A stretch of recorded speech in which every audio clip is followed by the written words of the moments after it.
आदरणीय सभापति जी, उसी दरमियान उस समय के प्रधानमंत्री पंडित नेहरू जी ने मुख्यमंत्रियों को एक चिट्ठी लिखी थी। उस चिट्ठी में उन्होंने लिखा था, नेहरू जी लिखते हैं, अगर संविधान हमारे, आगे नेहरू जी लिखते हैं,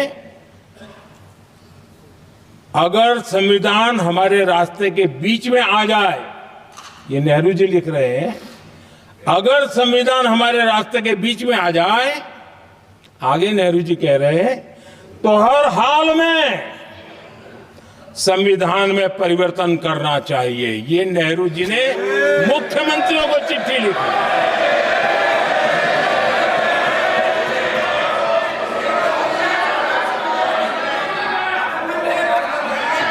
और आदरणीय सभापति जी, ये भी देखिए, 1951 में ये पाप किया गया, लेकिन देश चुप नहीं था। उस समय राष्ट्रपति डॉक्टर राजेंद्र प्रसाद जी ने चेताया, ये गलत हो रहा है।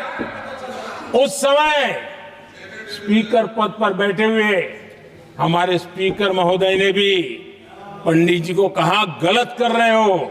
इतना ही नहीं, आचार्य कृपलानी जी, जयप्रकाश नारायण जैसे महान कांग्रेसी लोगों ने भी पंडित नेहरू ने कहा कि ये रोको, लेकिन पंडित जी का अपना संविधान चलता था और इसलिए उन्होंने इतने वरिष्ठ महानुभावों की सलाह मानी नहीं और उसे भी उन्होंने दरकिनार कर दिया। और आदरणीय सभापति जी, ये संविधान संशोधन करने का ऐसा खून कांग्रेस के मुंह लग गया कि समय समय पर वो संविधान का शिकार करती रही। ये खून मुंह पे लग गया। इतना ही नहीं, संविधान के स्पिरिट को लहूलुहान करती रही। आदरणीय सभापति जी, करीब 6 दशक में 75 बार संविधान बदला गया। आदरणीय सभापति जी, जो बीज देश के पहले प्रधानमंत्री जी ने बोया था, उस बीज को खाद पानी देने का काम एक और प्रधानमंत्री ने किया। उनका नाम था श्रीमती इंदिरा गांधी।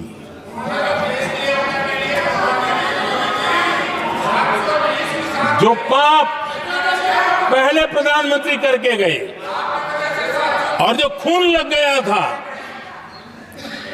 1971 में, सुप्रीम कोर्ट का एक फैसला आया था। उस सुप्रीम कोर्ट के फैसले को संविधान बदल करके पलट दिया गया और 71 में यह संविधान संशोधन किया गया था। और क्या था, उन्होंने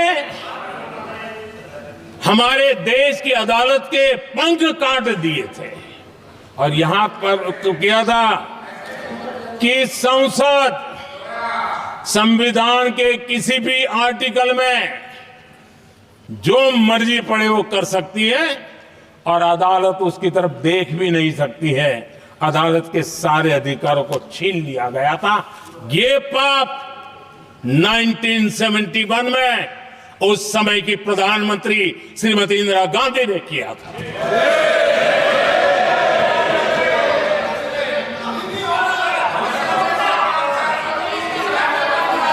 और इस परिवर्तन ने इंदिरा जी की सरकार को मौलिक अधिकारों को छीनने का और न्यायपालिका पर नियंत्रण करने का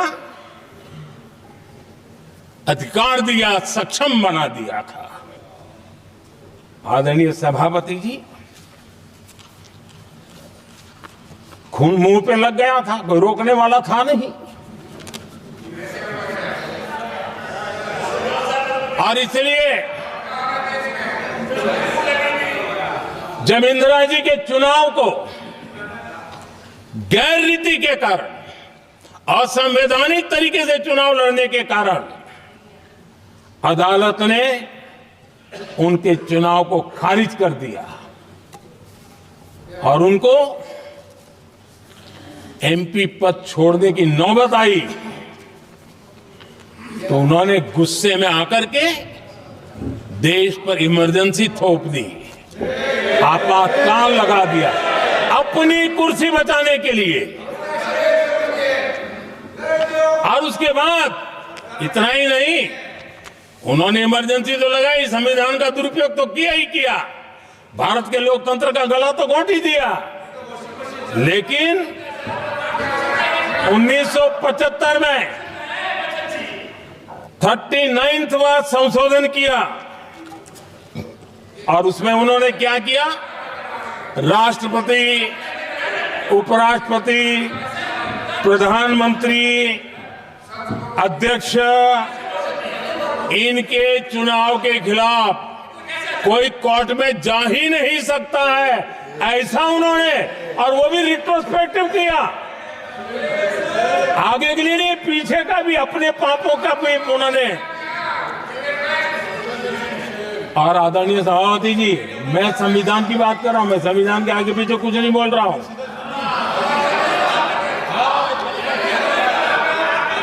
आदरणीय सभापति जी,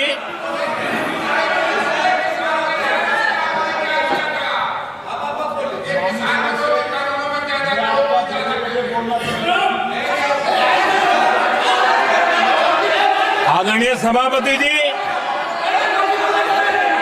इमरजेंसी में लोगों के अधिकार छीन लिए गए,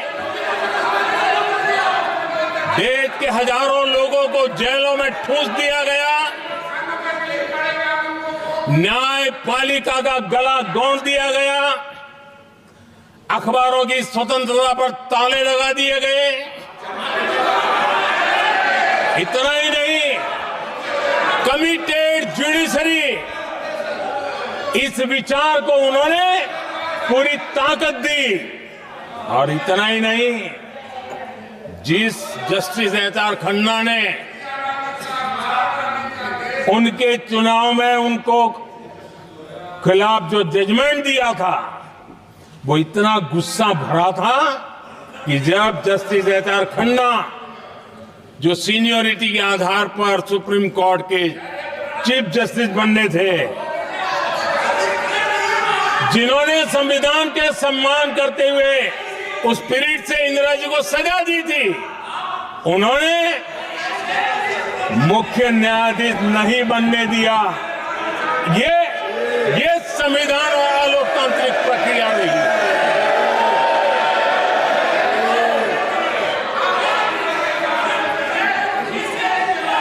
आदरणीय सभापति जी,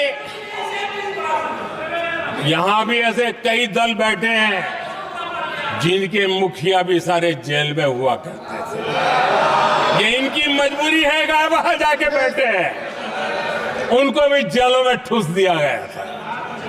आदरणीय सभापति जी, देश पर जुल्म तांडव चल रहा था, निर्दोष लोगों को जेलों में ठूस दिया जाता था, लाठियां बरताई जाती थी, कई लोग जेलों में मौत के शरण हो गए थे, और एक निर्दयी सरकार संविधान को चूर चूर करती रही थी।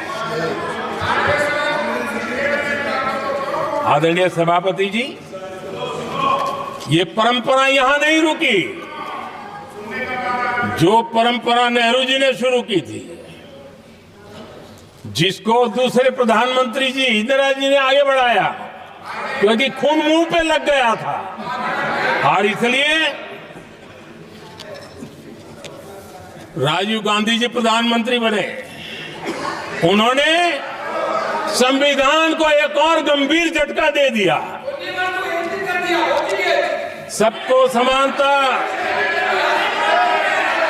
सबको समानता, सबको न्याय, उस भावना को चोट पहुंचाई।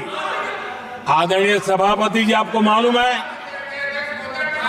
सुप्रीम कोर्ट ने शाहबानो का जजमेंट दिया था।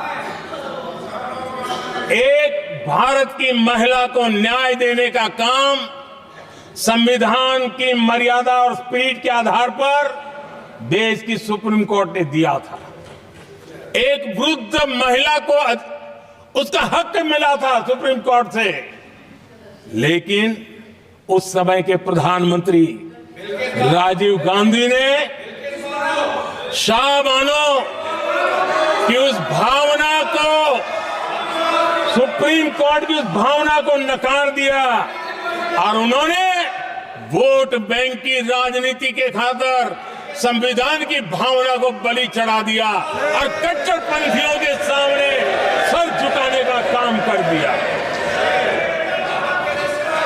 उन्होंने न्याय के लिए तड़प रही एक वृद्ध महिला को साथ देने के बजाय उन्होंने कट्टरपंथियों का साथ दिया। संसद में कानून बना करके सुप्रीम कोर्ट के निर्णय को फिर एक बार पलट दिया गया। आदरणीय सभापति जी, बात वहां से नहीं अटकी है। नेहरू जी ने शुरू किया, इंदिरा जी ने आगे बढ़ाया और राजीव जी ने भी उसको ताकत दी, खाद पानी देने का काम किया। क्यों? संविधान के साथ खिलवाड़ करने का लहू उनके मुंह लग गया। आदरणीय सभापति जी, अगली पीढ़ी भी इसी खिलवाड़ में जुड़ी पड़ी है।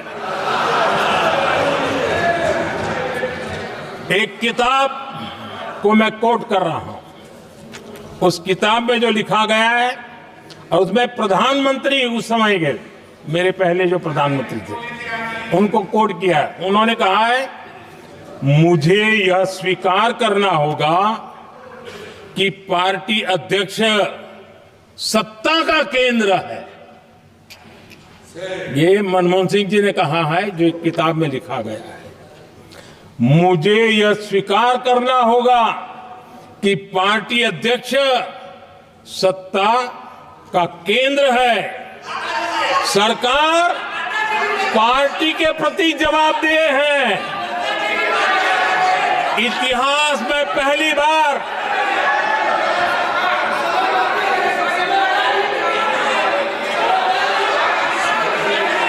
आदरणीय सभापति जी, नहीं, आप सदन इतिहास में पहली बार ये तरीका बिल्कुल ठीक नहीं है। सदन के नेता बोल रहे हैं, आपको मर्यादा रखनी चाहिए। ऐसे सदन नहीं चलेगा इस तरीके से, गलत तरीका आपका ये। माननीय प्रधानमंत्री जी, आदरणीय सभापति जी, इतिहास में पहली बार संविधान को ऐसी गहरी चोट पहुंचा दी गई। संविधान निर्माताओं ने चुनी हुई सरकार और चुने हुए प्रधानमंत्री की कल्पना तक ही हमारा संविधान था, लेकिन इन्होंने तो प्रधानमंत्री के ऊपर एक गैर संवैधानिक, और जिसने कोई शपथ भी नहीं लिया था, नेशनल एडवाइजरी काउंसिल पीएमओ के भी ऊपर बैठा दिया। पीएमओ के ऊपर अघोषित दर्जा दे दिया गया।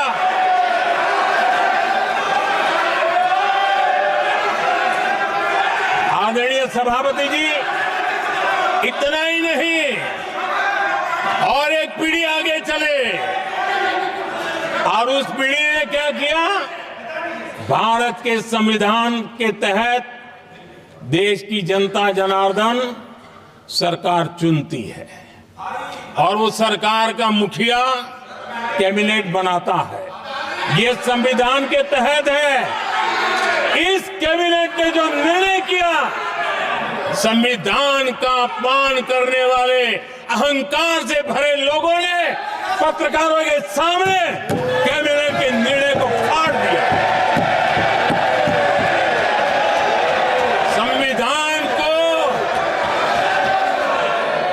हर मौके पर संविधान के साथ खिलवाड़ करना, संविधान को न मानना, ये जिनकी आदत हो गई थी। और दुर्भाग्य देखिए, एक अहंकारी व्यक्ति कैबिनेट के निर्णय को फाड़ दे और कैबिनेट अपना फैसला बदल दे। ये कौन सी व्यवस्था है?